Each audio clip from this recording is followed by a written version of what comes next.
जो घटना हुई बम्बई में, वो हमें तो बिल्कुल विश्वास नहीं हो रहा है कि ये घटना हुई है। लेकिन हमारा एक नेता बाबा सिद्दीकी, ये बहुत सालों से पॉलिटिक्स में काम कर रहे हैं। यहाँ बम्बई में उन्होंने कॉरपोरेटर के नाते भी शुरू में काम किया 10 साल, और उसके बाद कांग्रेस के एक एमएलए के नाते भी उन्होंने 99, 2004, 2009 ऐसे 3 टर्म वो चुनाव जीत के आए। बहुत अच्छा असेंबली में भी उनका काम था, मैंने खुद देखा। मिनिस्ट्री में भी वो थे, मिनिस्ट्री में भी उनका काम बहुत अच्छा होता था। जो भी उनका डिपार्टमेंट है, उनके डिपार्टमेंट का पूरा स्टडी करके लोगों को कैसी मदद हो सके इसके बारे में वो ज़्यादा ध्यान देते थे। और कल जो घटना हुई है, वो घटना आज तक हमें विश्वास नहीं हो रहा है कि ऐसा कुछ हुआ है। लेकिन पुलिस डिपार्टमेंट ने तुरंत उसके बारे में जानकारी शुरू की है। 2 लोगों को उनके हाथ में लगे हैं, 2 लोग, और भी कुछ लोग हैं। उनको ढूंढने के लिए, उनको लाने के लिए 5 टीम पुलिस डिपार्टमेंट ने लगवाई है और अलग अलग स्टेट में उनको भेजा है।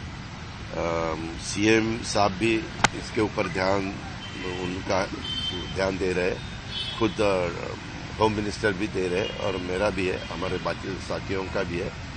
और जल्द से जल्द पता चलेगा कि एग्जैक्ट ये सब करने का कारण क्या है, किसने ये सब सुपारी दी, किसने ये सब किया। इसके बारे में तुरंत नहीं, लेकिन 1-2 दिन में ही पता चलेगा, ऐसा मुझे विश्वास है। और आज 8:30 बजे बड़ा कब्रिस्तान मरीन लाइन्स में जो है, वहाँ उनको दफनाया जाएगा। सरकारी इत्मीनान दफनाया जाएगा, राजकीय सम्मान से।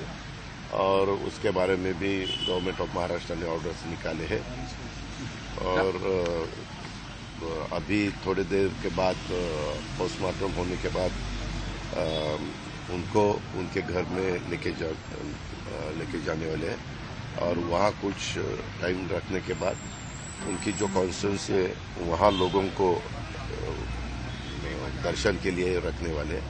और फिर बाद में रात को 8:30 बजे ये सब उनके दफनाने की पूरी ये हो जाएगा। दादा, अपोजिशन लीडर यहाँ आए थे, उन्होंने कहा कि कानून व्यवस्था फेल हो चुकी है, अब पूरे महाराष्ट्र में सबको बुलेट प्रूफ जैकेट दे देना चाहिए क्योंकि सरकार और ये सब फेल है, और सबको इस्तीफा देना चाहिए। देखो, वो तो बोलेंगे ही बोलेंगे, ये ऐसा बिल्कुल नहीं होना चाहिए था।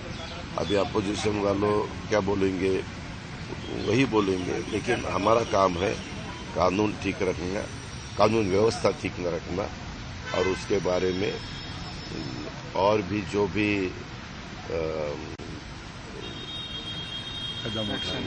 ये हमारे chief minister, deputy chief minister कल रात को खुद आए थे, उनसे पता चला, क्योंकि कल मैं पूना में था, मैं सुबह यहाँ पहुँचा। लेकिन मेरी रात को देर से देवेंद्र जी के साथ भी बात हुई, चीफ मिनिस्टर साहब के साथ भी बात हुई। उन्होंने बताया कि इसके पीछे कौन है, किसका हाथ है, ये हम ढूंढ के ही निकालेंगे। हम जरूर उसका बंदोबस्त करने वाले हैं जिन्होंने ये सब कदम उठाया। और अपोजिशन वालों को जो भी बोलना है वो बोल सकते हैं, लेकिन मेरी इतनी उनको विनती है कि अपना एक साथी, उन्होंने कांग्रेस में भी काम किया, हमारे महाविकास आघाड़ी में भी उन्होंने काम किया, अभी राष्ट्रवादी कांग्रेस में आके वो महायुति का भी एक घटक बने थे और अच्छी तरह से काम करने की उनकी कोशिश थी। वो स्पीच भी अच्छी तरह से देते थे। उनके एरिया में कुछ कार्यक्रम भी हुए, वहाँ लोगों ने बहुत अच्छी तरह से रिस्पांस दिया था। मैं खुद था, प्रफुल्ल भाई थे, बाबा थे, जिशान थे, सब हम थे। लेकिन जो नहीं होना चाहिए तो हुआ, इसका हमें बहुत दुख है। अगर आप ये वीडियो YouTube पर देख रहे हैं तो हमारे चैनल को सब्सक्राइब कर बेल आइकन दबाएं, और Facebook पर देख रहे हैं तो हमारे पेज को लाइक करें। 8 मिलियन प्लस सब्सक्राइबर, आपके इस भरोसे के लिए बहुत धन्यवाद।